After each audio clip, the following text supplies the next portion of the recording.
Salut à toi qui veux prendre le contrôle de ta vie, ici c'est Zenrela. Et dans cette vidéo, je voulais t'expliquer pourquoi cette situation, la situation dans laquelle on vit maintenant avec le Covid, avec le deuxième confinement, avec la deuxième vague, la troisième vague, on se croirait dans un championnat de surf, tellement il y a de vagues qui vont arriver et qu'on nous promet. Et pourquoi est-ce que finalement tout ça a tellement d'impact sur nous? Pourquoi est-ce que ça remue tellement les gens? Pourquoi est-ce que c'est un levier incroyable pour permettre aux gens, pour permettre à certains de faire que les autres fassent quelque chose?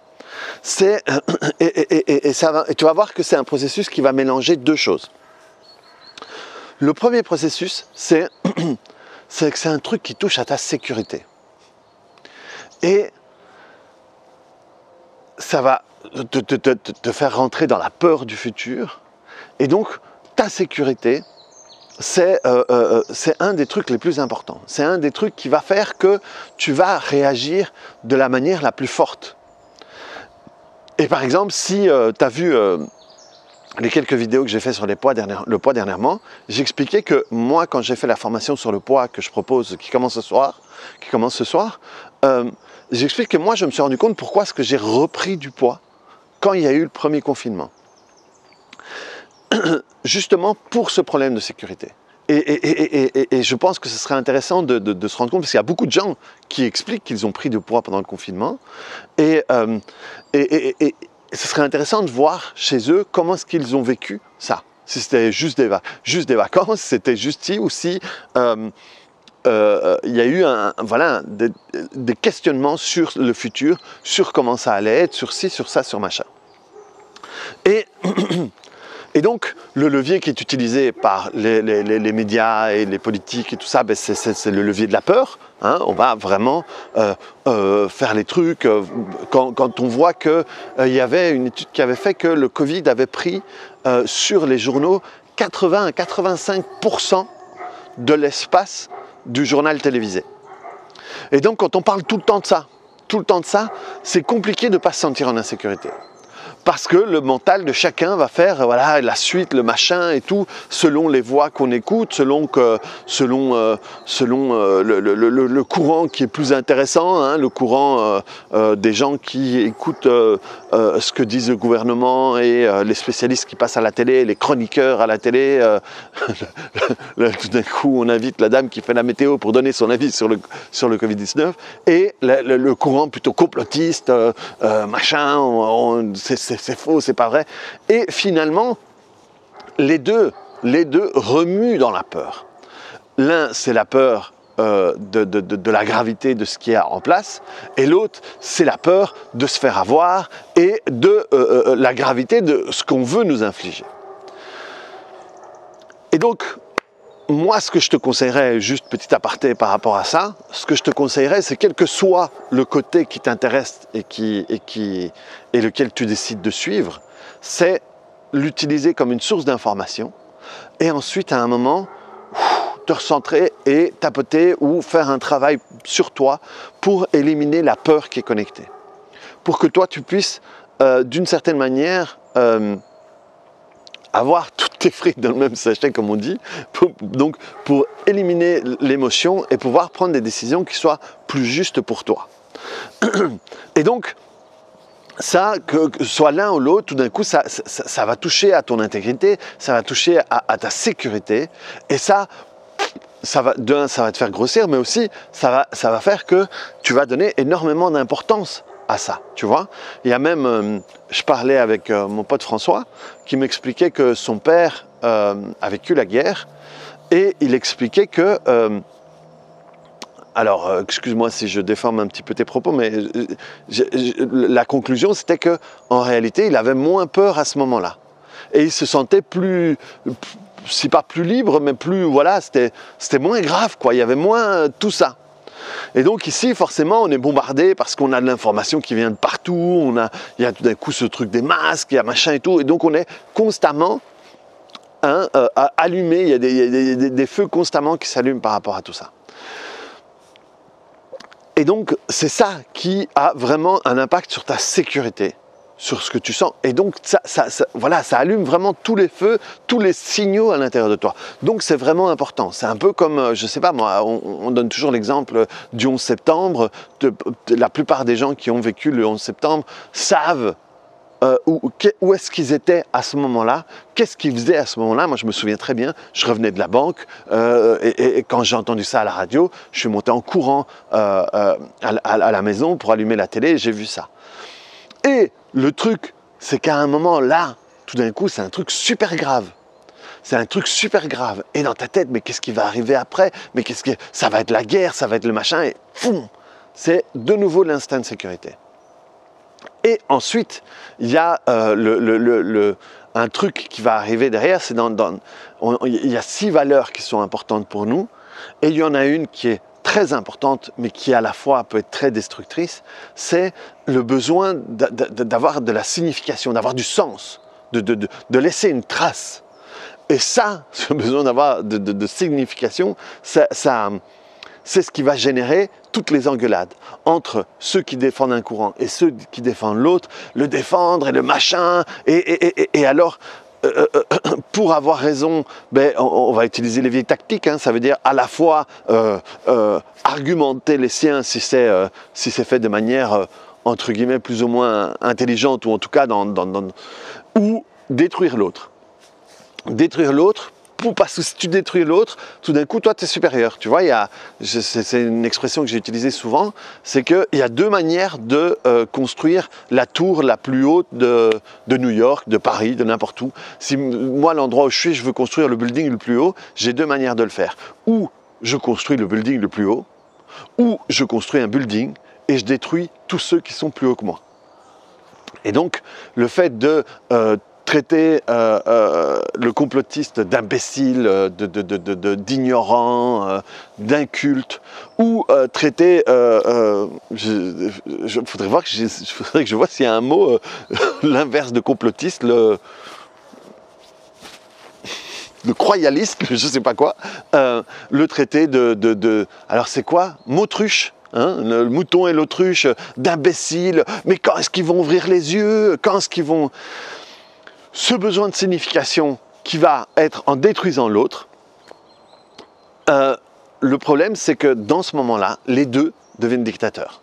Et il y a cette dictature de la pensée, dans le fait où l'autre, où tu interdis presque à l'autre de croire ce qu'il croit. Et ça, moi personnellement, c'est ce qui me fait le plus tiquer quand même. Je me dis merde, on est vraiment dans un milieu où ouais, il y a une dictature de la pensée et dans les médias, voilà. Et moi, j'ai un pote qui bosse à la radio et cette manière où on laisse de la place qu'à un seul courant de pensée. Et ça fait flipper, quoi. Ça fait flipper parce que tu dis merde, on n'a pas le droit d'avoir le débat. Tout d'un coup, tu peux pas. Par exemple, moi, je suis vraiment, je suis contre le racisme. J'ai toujours combattu ça. Mais par contre, je pense que le meilleur moyen de combattre le racisme, c'est de laisser les gens parler. De laisser les gens parler. Les gens, s'ils sont racistes, ils ont le droit d'être racistes. En leur offrant le droit d'être raciste, eh bien, il n'y aura plus ce truc de « je le suis parce qu'on ne me l'autorise pas ». Et donc, ça va renforcer tout d'un coup. Et à un moment, même si on peut lui expliquer quelque chose qui pourrait lui faire changer d'avis, il va dire non parce qu'on me l'interdit et parce qu'on me l'oblige. Tandis que si on laisse chacun avoir le droit de penser ce qu'il veut, ça ouvre de la place au fait de « ok, tu as le droit de penser ce que tu veux, mais ce serait cool si on puisse en parler ». Et juste, voilà, toi tu me dis ce que tu en penses, moi je te dis ce que j'en pense, et peut-être qu'à un moment, on peut mélanger nos trucs et ça peut peut-être nous faire changer d'avis l'un ou l'autre. Chacun peut avoir un point de vue intéressant. Ce sera toujours un point de vue intéressant parce que c'est un point de vue intéressant par rapport à ce que chacun a vécu. Je sais pas moi,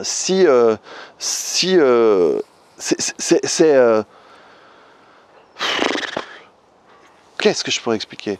Je veux dire, moi quand je voyais à l'école c'était pas moi, des petits maigrichons à lunettes qui se faisaient emmerder et tout le temps, je me disais forcément, ça va être plus facile pour lui d'être raciste qu'un mec comme moi, qui avec que des potes, moi je faisais du basket, j'étais manager d'un groupe de rap où c'était 9 blacks et un arabe, je jouais du basket, j'étais qu'avec des blacks quasiment, et où on a été potes, on a partagé, ils m'ont protégé parfois, ils m'ont défendu. Forcément, dans ma situation à moi, c'était plus dur d'être raciste que de ne pas l'être. Parce que c'était des potes, quoi. C'était des... Et dans ma vie, j'ai toujours eu... dans mes meilleurs amis, c'était des étrangers, donc c'était plus compliqué pour moi. Je dois vraiment le vouloir pour être raciste, parce que je peux pas me dire, ouais, mais lui, il était comme...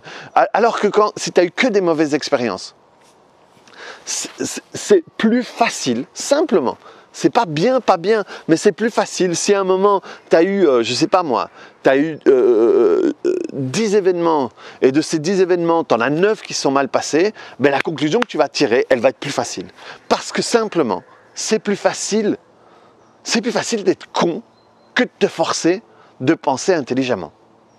C'est plus naturel, c'est simplement des conclusions à la va-vite sont bien plus faciles à faire qu'à un moment dire non, je veux réfléchir, je veux vraiment voir si dans tous les trucs, dans toutes les circonstances, ça fonctionne comme ça ou pas. Ça, c'est un travail intellectuel que tu dois faire seulement en faisant un effort.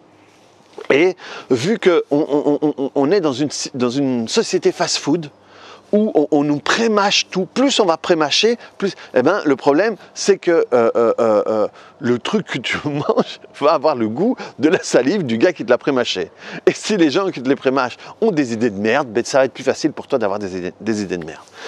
Et donc, là, il va y avoir le besoin d'avoir une signification, de laisser une trace. Eh bien, là, tout d'un coup, ça va se frotter. Ça va faire des étincelles. Ce qui va encore plus rajouter à la sensation de sécurité ou d'insécurité. Parce que, de nouveau, si tu te retrouves, si toi, tu te dis, ouais, mais tu commences à te poser des questions. Ouais, mais c'est quand même un peu bizarre. Est-ce que c'est vraiment ça ? Et qu'autour de toi, tu n'as que des gens qui disent « Non, tu n'as pas le droit de te poser des questions. Si tu te poses des questions, c'est mal !» Mais tout d'un coup, ton besoin de sécurité peut encore augmenter. À l'inverse aussi, quand, je ne sais pas moi, à un moment tu dis « Oui, mais bon, je ne vois pas pourquoi est-ce que le gouvernement nous mentirait et que tu es entouré de complotistes. » Ça va être exactement la même chose. C'est juste la même dictature de la pensée pour le moment. On est entouré de personnes qui sont des Hitler en puissance, des Pinochet en puissance, des Kim Jong-un en puissance, ce que tu veux en puissance, parce que forcément, on est dans un moment où on se dit « Est-ce que les gentils sont pas un petit peu dictateurs non plus ?» Mais donc, on est dans une période importante qui laisse des traces, parce que ça fait appel, dans un premier temps, à notre sécurité. Pardon, je fais un mélange espagnol et français. Et ou de l'insécurité, finalement, ça va, et plus on va avoir déjà à la base une espèce d'insécurité à l'intérieur de nous, forcément, plus ça va nous faire réagir. Tu vois, si moi je me sens fort, je me sens machin, descendre dans le métro, c'est pas... Il n'y a pas de problème, je vais juste prendre le métro. Si tu es déjà insécure, descendre dans le métro... Et puis en plus, dans le métro, tout d'un coup, il y a une bande de jeunes qui arrivent, qui font du bruit. Si tu as confiance en toi, si tu es OK, tu regardes et tu peux... Enfin, moi, je sais que je vais regarder, je vais trouver ça marrant. Et si c'est dans un endroit que je connais, je vais même les regarder pour voir si je connais pas quelqu'un. Mais si tu as peur et tout... tu prends ton sac, j'espère qu'il me voit pas, j'espère qu'il me voit pas. Simplement, si à la base, tu as déjà de l'insécurité, tout ça va être encore plus fort. Et ensuite, il y a les autres leviers qu'on va utiliser, tu vois, on va utiliser le pathos, ça veut dire qu'on va utiliser les émotions. Hein. Oui, mais si ça arrivait à ton fils, oui, mais si ça arrivait... Et ça, c'est du pathos. Parce que prendre une décision sur la base de l'émotion, ça sera toujours une mauvaise décision. Et je vois, hein, je pense souvent à un spot qui généralement a des bonnes idées, mais là, à la radio, d'un coup, il dit oui, tous les gens qui ont eu le virus et qui envoyez-nous vos commentaires. Et tout d'un coup, on a plein de gens qui disent ah oui, moi je l'ai eu, moi machin, moi j'ai 15 ans, et d'un coup, on dit waouh, tout d'un coup, on voit 30 messages d'affilée, on dit oh, putain, c'est beaucoup, c'est peut-être bien plus dangereux que ce qu'on raconte et tout, mais là, on est dans le pathos. Parce qu'on fait fonctionner l'émotion. Parce que si on posait la même question en disant que tous ceux qui l'ont eu et qui ont rien senti ou qui s'en sont sortis envoient des messages, d'un coup on va avoir beaucoup plus de messages. Et que tous ceux qui l'ont pas eu ou qui ont la sensation de jamais, waouh, là on est simplement sur la statistique simple, là tout d'un coup c'est différent. Mais ici, on utilise le pathos, on va utiliser des images. On utilisait dans la première vague, ils allaient avec les caméras dans les hôpitaux et on voyait les gens dans les couloirs, on voyait les gens qui pleuraient, on voyait les gens, on interviewait des gens qui n'avaient pas pu enterrer les gens. C'est terrible à vivre. Je veux dire, nous, on l'a vécu ici dans notre famille, mais le fait de te forcer à prendre une décision, à partir de ça, à partir de l'émotion que ça peut générer, ça pue quoi. Ça pue. Et simplement, regarde toi dans ta vie les fois où tu as pris une décision sur la colère, sur la tristesse, voilà, déjà sur ces deux émotions-là, quand tu étais très en colère, tu as dit, ouais ben, plus jamais, eh bien, tu vas voir, et on casse quelque chose, et on dit quelque chose, ou quand on est triste, et qu'on décide de faire du mal à soi, en disant que ça va faire du mal à l'autre, tout ça, ce sont des décisions qu'on n'aurait pas prises si on n'était pas dans l'émotion. Et donc, c'est important que tu puisses te libérer, toi, de l'émotion que génère tout ça. Ici, le coronavirus. Ici, les élections aux États-Unis. Franchement, Netflix ne peut pas faire mieux que ça. Netflix, ils se disent merde, on n'y avait pas pensé. Et tout ce qui se passe, et les fraudes, et machin, et que Trump, et qui dit, et que c'est pas vrai, et que Biden, et qu'est-ce qui va se passer? Les Chinois vont arriver, les Russes vont machin, et il y a le prochain. Et alors, on entend parler qu'il y aurait déjà éventuellement. Franchement. À un moment, calme-toi. Respire. Et tapote. Prends ma vidéo 144. Prends une séance avec moi. Pour le moment, honnêtement, j'en ai de plus en plus des gens sur qui je dois tapoter là-dessus. Et tout d'un coup, ok, ça devient juste une information. C'est plus quoi? Parce que forcément, si tu es déjà activé à mort sur le Covid, d'un coup, il y a des élections et à un moment, tu as besoin de te recentrer, tu as besoin de tapoter, tu as besoin de faire descendre les émotions qu'il y a à l'intérieur de toi pour te dire, ok, qu'est-ce qui a vraiment un impact sur moi? Qu'est-ce que je dois vraiment faire pour moi, pour certaines choses? Parce que d'un coup, tu te rends compte que... Donc vraiment, ici, ce qui rend tout ça difficile, c'est la notion de sécurité. Le fait que ça va toucher chez toi sur ce récepteur, ce capteur de sécurité. Et surtout, si tu es encore plus si à la base tu es dans l'insécurité, forcément ça monte tout ça. Reprends le contrôle de ta vie. De nouveau, je voulais te dire ça, je t'ai dit ça. Mon but ici, c'est que ça puisse te parler et qu'à un moment, tu puisses te rendre compte, ah ouais, ok, c'est peut-être ça, c'est peut-être ça, c'est peut-être une bonne idée de faire ci ou faire ça, je vais voir, je vais essayer. Et tu tentes. Et alors, quand tu nettoies tout ça, quand tu diminues la peur, quand tu diminues les idées que tu t'es fait, par exemple, si tu t'es imaginé, je sais pas moi, occupé à faire des rationnements, occupé à t'enfermer dans la maison parce qu'il va y avoir des pillages, je sais pas tout ce que tu peux t'imaginer. C'est un moment, ok. Cette image que je me suis faite. Dès que tu te fais l'image, dès que l'image passe sur ton Netflix interne, pour ton inconscient, c'est vrai. Pour ton inconscient, c'est arrivé. C'est ça que tu dois comprendre. Et donc, c'est important que tu la travailles. et que tu le travailles et que tu tapotes et tu tapotes et tu tapotes. Et à un moment, quand cette image, mais d'un coup, c'est une autre image, quand tout d'un coup tu la regardes et tu n'as plus de sensation, tu n'as plus de ça, eh bien, si tu reviens dans ta vie à ce moment-là, tu vas voir que tu vas être peut-être moins activé par ci ou par ça. Et tu dois comprendre que, regarde, que tu crois ou pas, que tu aies peur ou pas, si tu es à fond dedans, que c'est dangereux, que c'est machin, que tout ça, ton système immunitaire va avoir plus de mal à fonctionner si tu es dans l'émotion, si tu es dans la colère, si tu es dans la peur, si tu es dans la tristesse, tout ça. Ton système immunitaire, il doit gérer tout ça. Alors, je suis désolé, je joue avec la lumière, mais à un moment, j'en ai plein, à un moment, j'en ai pas. Ton système immunitaire va avoir du mal à se défendre si tu es trop dans l'émotion.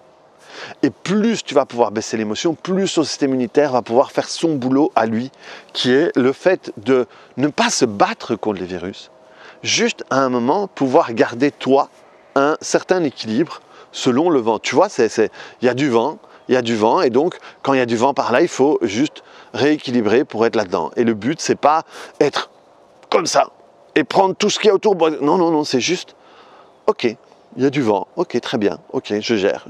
Et pas être parce que c'est ce qui se passe quand tu es dans l'émotion. Tout d'un coup, il n'y a plus de force à l'intérieur pour pouvoir réguler ce qui se passe. Reprends le contrôle de ta vie. Clique sur le bouton j'aime. Je me suis fait long encore, mais tu me connais. Mets-moi des commentaires pour voir si ça te parle, pour voir si tu n'es pas d'accord avec moi. Tu as le droit de ne pas être d'accord avec moi. C'est super. C'est super de pas. Moi, j'adore quand on n'est pas d'accord avec moi parce que de temps en temps, ça peut m'aider à apprendre quelque chose. Ou ça peut m'aider à aider quelqu'un d'autre à comprendre les choses différemment. Ça ne sert à rien. Si tu es dans un endroit où tu es d'accord avec tout le monde, tu ne vas pas apprendre grand-chose. Simplement. Donc voilà, reprends le contrôle de ta vie, on se voit sur une autre vidéo. Ah, et si jamais tu veux travailler sur ce problème de sécurité, la formation sur le poids où on va vraiment travailler là-dessus, on va passer presque une soirée à travailler que là-dessus, commence ce soir. Ce soir, tu peux m'envoyer un WhatsApp plutôt, si tu veux envoyer un WhatsApp pour voir s'il reste de la place, parce que voilà, il restait 4-5 places, donc je ne sais plus s'il en restera aujourd'hui. Donc envoie-moi un message et je te dirai s'il y a de la place. Allez, salut!